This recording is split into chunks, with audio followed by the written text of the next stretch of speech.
You're sitting on the sofa, arms around your partner, a quiet evening. And then, 60 pounds of golden retriever launches off the floor, wedges between you, and physically pushes your partner's hand away with his head. Everyone in the room laughs. "Oh, he's so jealous! Ask any dog owner. They'll tell you. My dog gets jealous. You pet the neighbor's dog, yours barks. You hold a baby, he pushes in. You hug your mom, he shoves his way between you." The emotion seems so obvious, so human, that nobody even questions it. Of course dogs get jealous, right?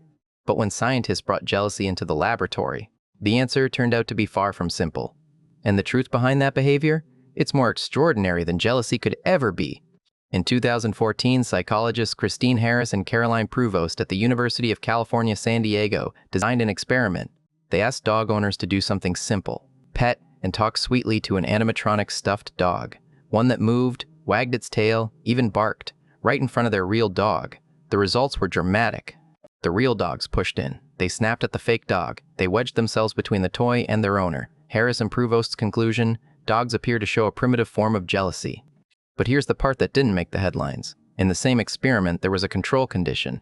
The owner interacted with a plastic jack-o'-lantern pail, not shaped like a dog, not moving, not making any sound. And the dogs? They still reacted, not quite as strongly, but the behavioral pattern was there.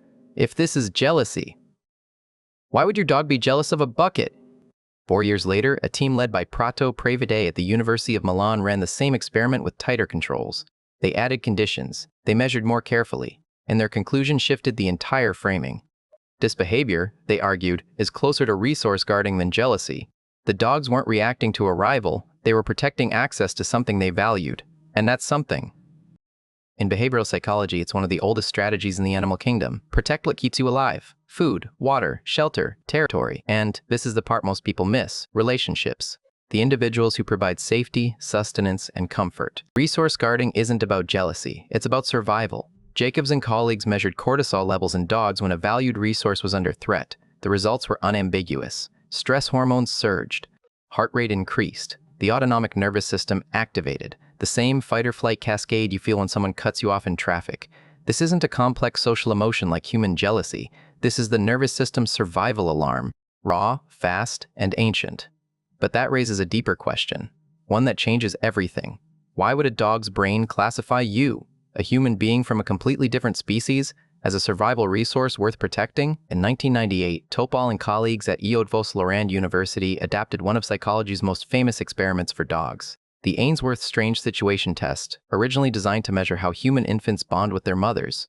They placed dogs in unfamiliar rooms, removed the owner, brought in strangers, and measured everything.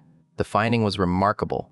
Dogs form attachment bonds with their owners that are structurally identical to infant-mother attachment. You're not just the person who feeds them. In attachment science, you are their secure base, the one they return to when the world feels uncertain. And then, in 2015, Nagasawa's team published a study in Science, one of the most prestigious journals in the world. They discovered something extraordinary. When your dog looks into your eyes, oxytocin levels rise. In both of you. When you pet your dog, oxytocin rises again. In both of you.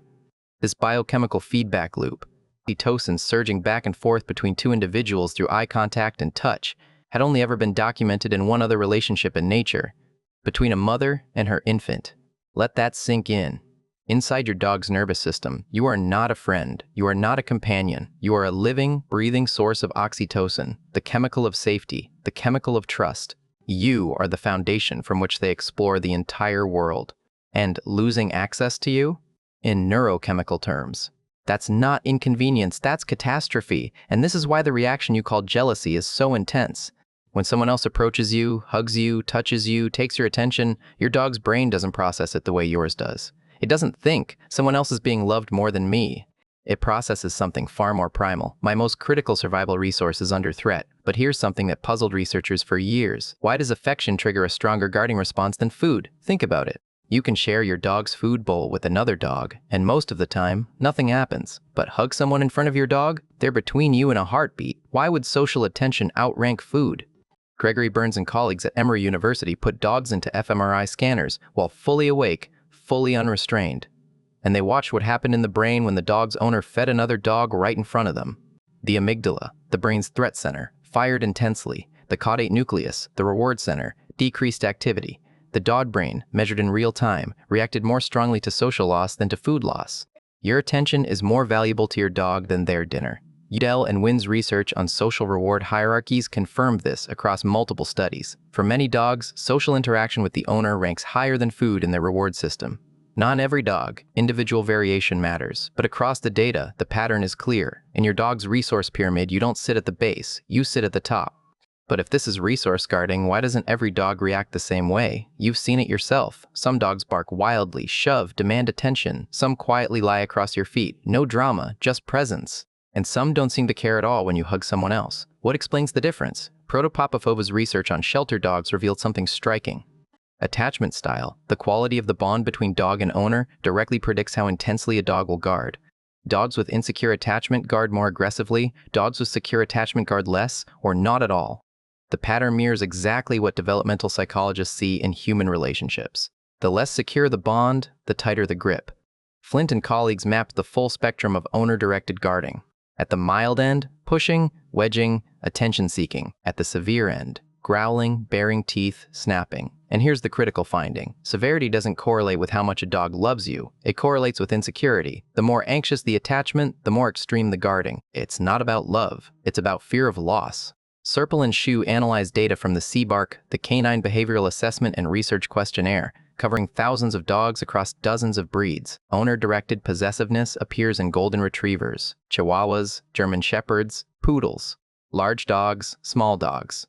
Every breed, every size. This is not a breed-specific quirk. It's a universal behavioral pattern in the domestic dog.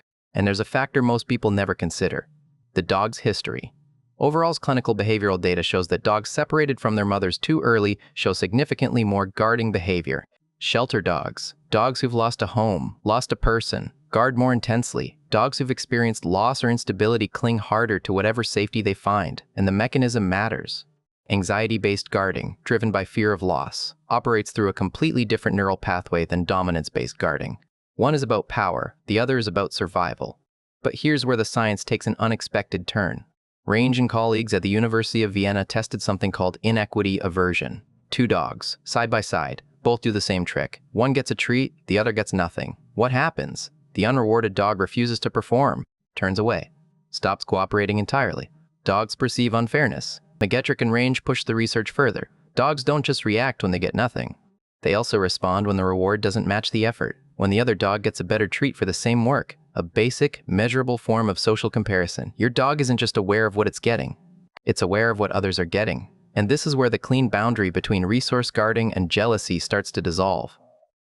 If dogs perceive unfairness, if they engage in social comparison, if they react more strongly to emotional loss than material loss, if their brains light up differently when the threat is social rather than physical, is it really just resource guarding, or is something more complex happening?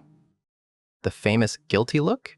Horowitz demonstrated it isn't guilt at all. It's a fear response, the dog reacting to the owner's angry body language, not to any internal sense of wrongdoing.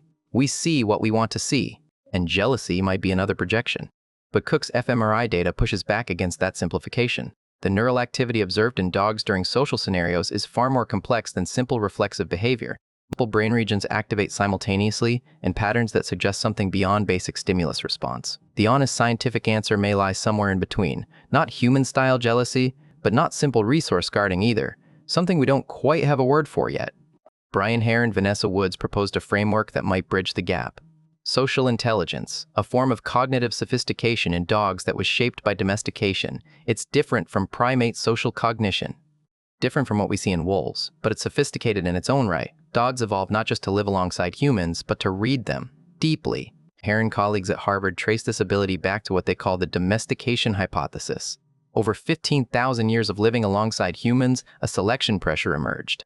The dogs who read human emotions more accurately, who detected subtle shifts in attention, intention, affection, survived and reproduced at higher rates. They were chosen, fed, sheltered. And across millennia, this created a species exquisitely tuned to human social signals. The ability to protect the relationship isn't a quirk. It's a product of 15,000 years of evolution. So when your dog pushes between you and the person you're hugging, that is 15,000 years of evolution speaking, not in words, in behavior, in cortisol and oxytocin, in neural circuits refined across more generations than human civilization has existed. And if we translate that behavior into a language we can understand, it might sound something like this. This relationship is critical to my survival. I cannot risk losing it. So what should you actually do when your dog pushes between you and someone you love? First, and this is critical, never punish the behavior. Punishing resource guarding doesn't reduce it. It increases anxiety, and increased anxiety increases guarding. The cycle spirals. You don't want your dog to stop communicating. You want them to feel safe enough that they don't need to. Instead, build positive association. Make the other person a source of good things, not a threat. Let your partner be the one who feeds the dog. Let them give the treats, initiate the play, build their own bond. The goal is simple. The other person equals more resources, not fewer. When your dog learns that someone approaching you means good things for everyone, the guarding begins to soften. Now, one important signal to watch for. There's a difference between pushing in and growling, between wedging and snapping. If the behavior escalates, if your dog moves from nudging to stiffening, from whining to baring teeth, from seeking attention to guarding with aggression, that is no longer a cute quirk. That is a behavioral issue, and it needs support from a certified veterinary behaviorist, not YouTube, not a quick Google search, a professional. This becomes especially important when there's a newborn in the household. Owner-directed resource guarding combined with a baby in the home is a combination that requires professional guidance, not next month, not when something happens. Now, a veterinary behaviorist can assess the specific pattern and build a safety plan before it becomes a problem. So, next time your dog pushes between you and the person you're hugging, next time he wedges himself onto the sofa, head on your lap, body blocking anyone who gets too close. Don't laugh and say he's jealous. Look deeper. What you're seeing is 15,000 years of attachment. A mother-infant oxytocin loop repurposed across species. Fight-or-flight cortisol surging through a nervous system that evolved to protect what matters most. Inequity aversion. Social intelligence, and a brain shaped by millennia of living alongside us, saying the only thing it knows how to say, you are the most valuable resource in my life, and I will not lose you. That's not jealousy, that is love. Expressed in the only language a dog's brain knows. Protect what matters most.